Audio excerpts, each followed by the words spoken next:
Be Marsh Boxing, what's happening, world? I'm back at it with another boxing video. Some more bad news, but what's new? Boxing. This is what it is, you know what I mean? A fight that's highly anticipated, mostly by casuals who don't know nothing about the sport, more than hardcore fans, because the hardcore fans would rather see other better fights between these two guys. But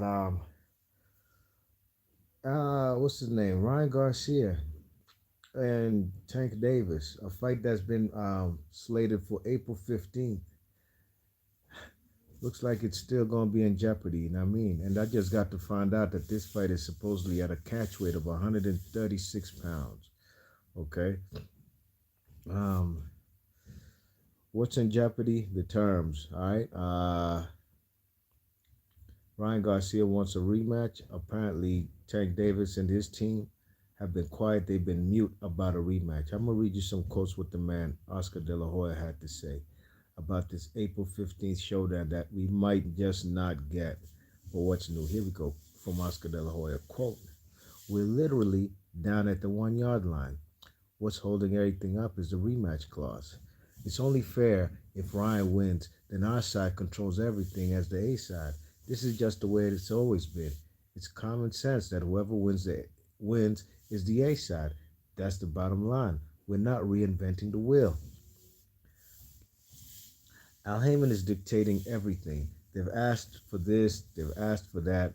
Who comes out first? The penalties if Ryan comes overweight. We've given in. We've negotiated and everything has been very pleasant. If Ryan loses, sure, there's no rematch. It's been a pleasant negotiation. It really has. I really hope their side doesn't fumble the ball and we have no Super Bowl. We at Golden Boy are just protecting our TV partners. It's only fair that everything gets switched around if Ryan wins.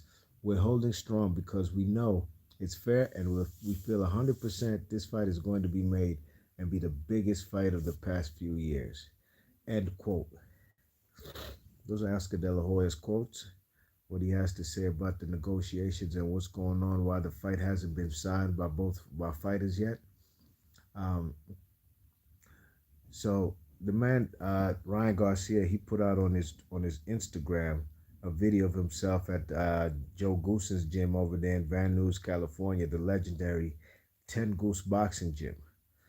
And this is what the man had to say on his Instagram post. Quote, stop running, Tank. Stop hiding from me. Stop staying quiet behind Al Heyman. No rematch clause. Winner takes all. Coward. End quote. That's what the man Ryan Garcia had to say. Ryan Garcia is 23 and 0, 19 KOs. Yeah, I mean, this is a fight that, like I said, a lot of casuals been anticipating. Me personally, I think I already know what the outcome will be. And then, it's going to come down to this. If Tank Davis wins, the detractors, people who are not satisfied with his resume and stuff, you know what we're going to say, right? What the hell has Ryan Garcia done? I'm not even going to say that then. I'm going to say that right now. Who has Ryan Garcia beat besides Luke Campbell and Emmanuel Tago, the Emmanuel Gameboy Tago, the Ghanaian dude, all right?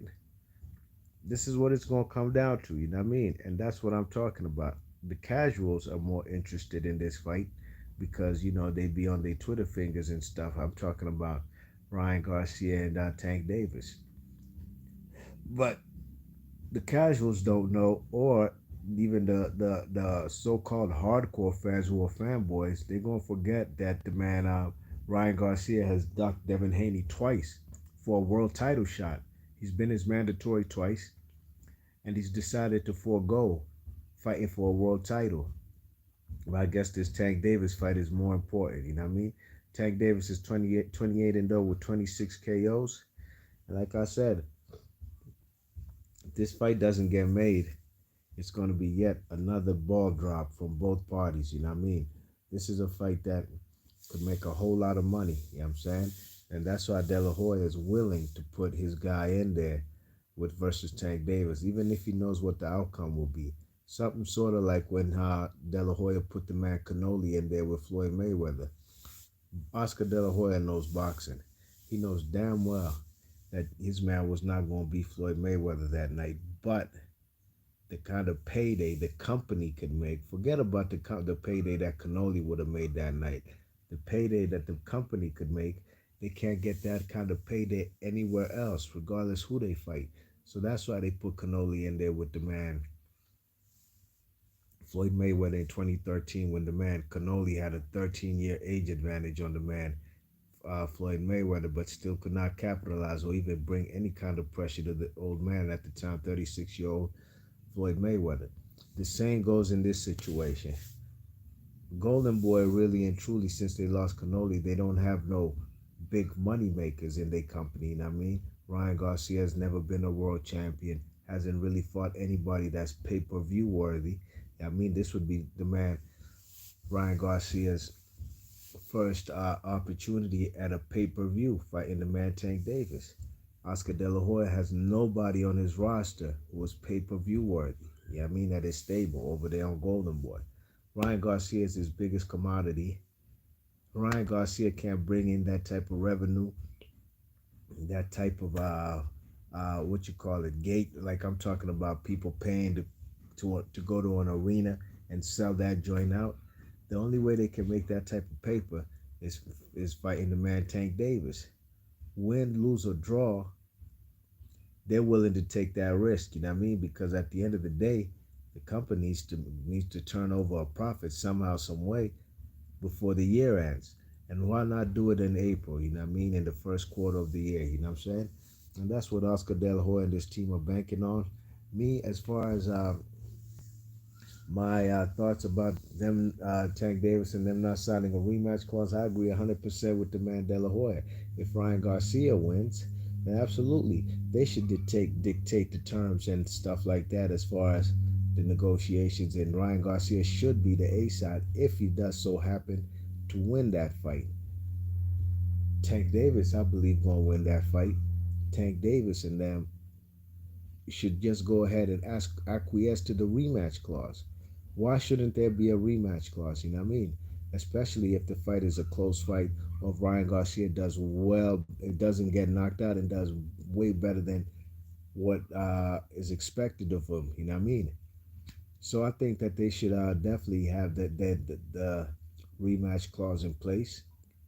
And if the rematch so happens to be the winner is the man Ryan Garcia in the first fight, then the fight should be on the zone. Who cares what channel it's on? You know what I mean? Who cares what network it's on? As long as we get to see the fight. P Marsh Boxing, leave your thoughts and comments. Let me know what y'all think about Ryan Garcia calling the man Tank Davis a coward for not trying to agree or being mute and quiet about a rematch clause. And let me know in the comment section, what do you think? If Ryan Garcia wins the fight, should he have to dictate the terms as far as the rematch? If they do have a second fight, let me know in the comment section. Be Marsh Boxing, I'm gone. One.